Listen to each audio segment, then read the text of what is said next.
In this video, I'll be sharing with you a requested tutorial on how to cut this stylish flare dress with side ruche. So for this particular pattern, I'll be cutting it in form of an illustration. Now, the first step is to cut out the upper part of your dress. For the upper part of your dress, you need your shoulder to under bust measurement. Then after your shoulder to under bust, you need your shoulder to waist.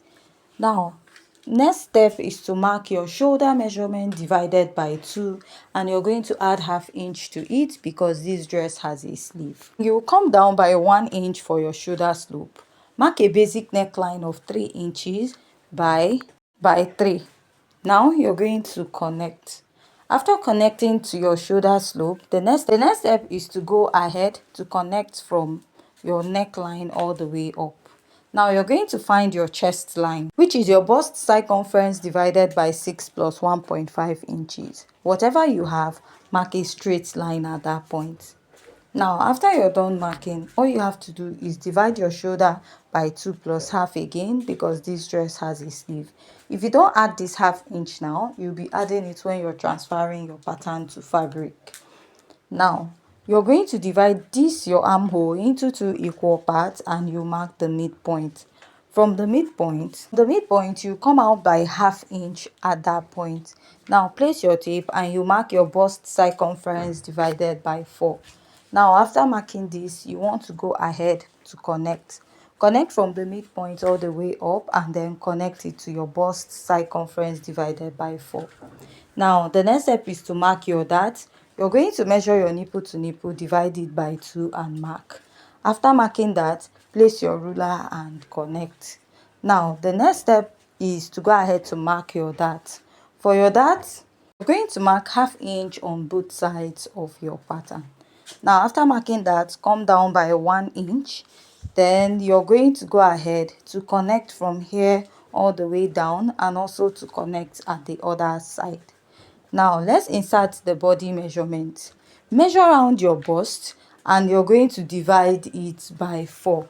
Then after marking that measurement, you add your sewing allowance. You don't really need much sewing allowance. Mark your under bust measurement divided by 4. Then replace your dart intake and add your sewing allowance. Go down to the waist, measure your waist measurement divided by 4, then you will mark. Then measure this dart intake, replace and add your sewing allowance. Now, after marking that, you want to connect from this point and also connect all the way to the waistline. So this is what I have here, and I'll go ahead to cut out. Then after cutting out, we'll go ahead to cut the back pattern of this dress. For the back pattern, all we have to do is just to place the front pattern on it because we are not using the bust dart technique. Now, you also want to blend out the dart you have at the front. But before doing that, let's cut out the back pattern. Mark your zipper allowance. You can use 1.5 inches or you can use 2 inches for your zipper. Then draw out a straight line at that point. Take your front pattern, blend out your dart because you want to cut this as a dartless pattern. Now you're going to place it and you trace out exactly what you have at the back. Now, while tracing for the back neckline, what you need is a basic neckline of 3 by 1 inch. That is, after you're done tracing out, you can now alter your neckline. You can now go ahead to mark your neckline of 3 by 1 inch and connect. Now, after you're done connecting, come in by ½ inch and extend this all the way up to get rid of the zipper bulge. Now, after you're done marking this, you want to go ahead to cut out. Now, while tracing out for the back, since we're not using the bust dart technique, what you're supposed to do is at the half length, you're going to trace out ½ inch and connect it back to the waistline. This is so that the zipper or at the half length, you will not be having any excess at the back. Now, let's cut the side of the lower part of this dress. You're going to cut your pattern on fold. Now, what you need first is your waist measurement. Now, mark your waist circumference divided by 4 add your stitching allowance. You don't need much stitching allowance.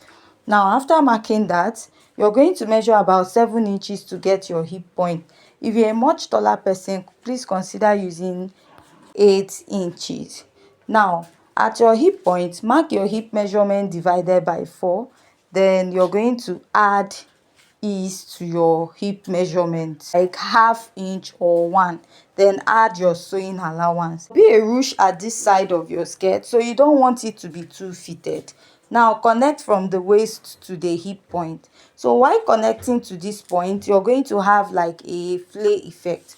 Now you're making this dress, for the total length of this dress, after measuring your full length, add extra inches to the lower part. This is because of the ruche effect at the side, and you can see how flowy the lower part is. Now at the lower part, you mark your hip measurement divided by 4 and add extra 6 inches to it, because if you notice at the lower part of this dress, it has like a free or flay effect, but towards the upper part it is slightly fitted at the hip. Then you now extend it from this part all the way down. So for the length of this dress, after taking your actual measurement, you add extra measurement to it, probably about 5 to 6 extra inches or more, depending on how full you want it to be at the lower part. You notice it is very flowy at the lower part of this dress. Now another thing you want to do is you're going to use this same pattern to cut that of the back. The front and the back is the same. This is a stretchy fabric and you don't need much sewing allowance, just half inch will be okay. By the side of this dress, you're going to create like a ruche.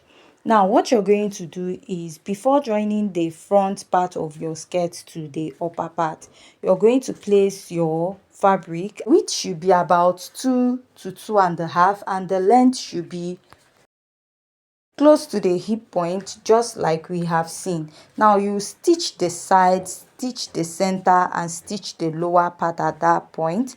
Then after stitching on it, that is, you stitch the center so that you can create a channel whereby you can pass your elastic to it. Now after creating the channel, you're going to insert your elastic to it, then drag the elastic. It will now give this ruche effect by the side.